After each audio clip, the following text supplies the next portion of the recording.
আসসালামু আলাইকুম রহমতুল্লাহ। মাহবুবস এডুকেশন সেন্টারের পক্ষ থেকে সবাইকে স্বাগতম। আজকের আলোচ্য বিষয় হলো নবম ও দশম শ্রেণীর রসায়ন বিজ্ঞানের ইলেকট্রন বিন্যাস, যেটা শিক্ষার্থী বন্ধুরা তোমরা সব সময় এটা ভুল করে ফেলো। যে ইলেকট্রন বিন্যাস করার সময় অনেকে ভুল করে ফেলে, কারণ অথেন্টিক জিনিসটা তোমরা বুঝতে পারো না। আজকে আমি ছোট্ট একটা টেকনিক দিব, যে টেকনিক তোমরা ফলো করলে আশা করা যায় তোমাদের ইলেকট্রন বিন্যাস আর কখনো ভুল হবে না। পর্যায় সারণীর যে 118টা মৌল আছে, যেটা আমরা এই টেকনিক যদি আমরা অবলম্বন করি বা আমরা টেকনিকটা ভালো করে জেনে নেই, বুঝে নেই, তাহলে আমরা ইলেকট্রন বিন্যাসটা করতে পারবো। তাহলে ইলেকট্রন বিন্যাস করতে হলে আমাকে প্রথমত জানতে হবে অরবিটাল সম্পর্কে। তাহলে শিক্ষার্থী বন্ধুরা তোমরা দেখতে পাচ্ছ এখানে অরবিটাল নিয়ে আমি কিছু আলোচনা করছি। যে অরবিটালের সংজ্ঞাটা আমি দিচ্ছি। অরবিটালটা কি দেখো, অরবিটাল হলো কোনো পরমাণুর নিউক্লিয়াসের চারদিকে যে নির্দিষ্ট অঞ্চল ব্যাপী ইলেকট্রন প্রাপ্তির সম্ভাবনা সর্বাধিক, তাহাকে উপশক্তি স্তর বা অরবিটাল বলে। তাহলে উপশক্তি স্তরের আরেকটা নামও অরবিটাল। আসলে অরবিটাল সাধারণত 4 ধরনের হয়, যেটা তোমরা দেখতে পাচ্ছ যে এস, পি, ডি, এফ। তাহলে অরবিটাল হলো কি 4টি। একটা হলো কি এস অরবিটাল, আর একটা পি অরবিটাল, আর একটা ডি অরবিটাল, আর একটা এফ অরবিটাল। তাহলে এস অরবিটালে ইলেকট্রন ধারণ ক্ষমতা 2টি। আমরা আবার পি অরবিটালে ইলেকট্রন ধারণ ক্ষমতা 6টি। ডি অরবিটালে ইলেকট্রন ধারণ ক্ষমতা 10টি। এফ অরবিটালে ইলেকট্রন ধারণ ক্ষমতা 14টি। এখন এস অরবিটালে ইলেকট্রন ধারণ করতে পারবে শুধু 2টা, কিন্তু সে এর থেকে বেশি ধারণ ক্ষমতা করতে পারবে না, কিন্তু এর চেয়ে কম করতে পারবে, বাট বেশি যেতে পারবে না। তেমনিভাবে সেম, আমরা যদি পি অরবিটালের 6টা ইলেকট্রন আছে, 7টা যেতে পারবে না, সর্বোচ্চ 6 পর্যন্ত থাকতে হবে, কিন্তু এর নিচে হলে কোনো সমস্যা নেই। ডি অরবিটালে 10টা, 11টা যেতে পারবে না, 10টাই থাকতে হবে, তার মানে কমলে কোনো সমস্যা নেই। এফ অরবিটালে আছে 14টা, তার সর্বোচ্চ ধারণ ক্ষমতা 14টা, কিন্তু কম হতে পারে, কিন্তু ইলেকট্রন বিন্যাসের ক্ষেত্রে বাড়তে পারবে না। তাহলে এখন দেখো, আমরা এস আর পির মধ্যে যেটা সর্বোচ্চ ধারণ ক্ষমতা, ইলেকট্রনের ধারণ ক্ষমতা 6 থেকে এখানে আছে 2, তার কিন্তু পার্থক্য কিন্তু 4। আরেকটা পার্থক্য দেখি আমরা, 10 থেকে 6 এর মধ্যে পার্থক্য আছে 4।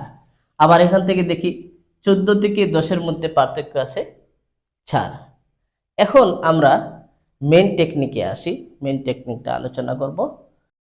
আসলে আমরা এখানে দেখতে পেলাম যে এস অরবিটালে 2টি ইলেকট্রন থাকবে, পি অরবিটালে 6টি, আর ডি অরবিটালে 10টি, এফ অরবিটালে 14টি। এটা আমরা এখানে জেনে গেলাম। এখন যে আমরা অরবিটালের যে ক্রমগুলো আছে, এই যে অরবিটালের ক্রমগুলো আমাদের একটু ভুল ভ্রান্তি হয়ে যায়। এই ভুল ভ্রান্তির জন্য আমি একটু ছোট্ট একটা টেকনিক তোমাদের শিখাই। এখানে প্রথমে হইল গিয়া এস, এস অরবিটাল। তাহলে আমরা প্রথমে লিখব এস, 2টি লিখব এস এস। এরপরে দ্বিতীয়ত কিন্তু 1 নম্বরে এস অরবিটাল আছে, দ্বিতীয়তে আছে পি অরবিটাল। তার মানে আমরা পি এস, পি এস দুইবার লিখব, পি এস, পি এস। 3 নম্বরে আছে আমার ডি অরবিটাল। তার মানে আমি ঠিক 3টা ধাপ আগে আসবো, ডিপিএস, আবার ডিপিএস দুইবার লিখব, ডি পি এস। এরপরে আবার লিখব ডি পি এস। এরপরে তো যাই 4 নম্বরে আছে আমার এফ অরবিটাল। সেম আবার 4টা ধাপ আবার আসবো, এফ ডিপিএস এফ ডিপিএস। তাহলে এফ ডি পি এস। আবার কি একবার লেখছি, আবার কি দিব, এফ ডি পি এস। তাহলে এখানে আমরা সবাই বুঝতে পেলাম যে প্রত্যেকটা এস অরবিটালের প্রথম আসিল সে, এই জন্য ডবল এস এস। আবার ডি অরবিটাল ছিল 2 নম্বরে, এর জন্য আমরা দুইবার লিখলাম যে পিএস পিএস। 3 নম্বরে আছে হলো ডি, তাহলে ডিপিএস ডিপিএস আমরা দুইবার লিখলাম। 4 নম্বরে ছিল আমাদের এফ অরবিটাল, এফডিপিএস এফডিপিএস আমরা লিখলাম এফডিপিএস। এখন আমাদের কাজ কি, এখন কাজ হলো আমরা 1 নম্বরে আছে এস অরবিটাল, তাহলে দিলাম 1 2 3 4 5 6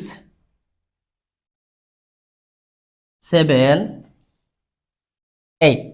তার মানে এস অরবিটালটা আমরা 1 থেকে 8 পর্যন্ত আমরা বসানো শেষ হলো। এরপরে যাই দ্বিতীয়টা, কিন্তু আমার ছিল পি অরবিটাল। তার মানে এখানে প্রথমে দিব আমাদের এখানে পি, এখানে আছে পি, আমরা দিব 2 3 4 5 6 7। তার মানে এখান থেকে আমরা এগুলা করে দিছি। পরবর্তীতে আমার আছে এখানে ডি অরবিটাল। ডি অরবিটাল কিন্তু 3 নম্বরে আছে। তার মানে আমরা এখন ডি কোথায় এখন দেখবো, এখানে এলো গিয়া 3 নম্বরে আছে, এর জন্য আমরা দিব প্রথমে 3 4 5 6।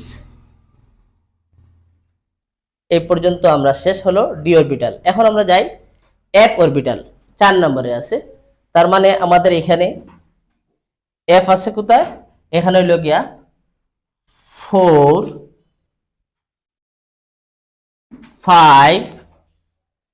এই যে আমরা দিছি, এটা ক্রমটা আমাদের একবার ইজি, তোমরা বারবার প্র্যাকটিস করলে এইটা আর ভুল হবে না। আশা করি এই টেকনিকটা আশা করি সবাই বুঝতে পেরেছো। আর একটি টেকনিক আছে, আমরা আগামী ক্লাসে এই টেকনিকটা আমরা আলোচনা করব। নতুন নতুন শিক্ষা সংক্রান্ত ভিডিও পেতে আমাদের মাহবুবস এডুকেশনের সাথে থাকুন। ধন্যবাদ।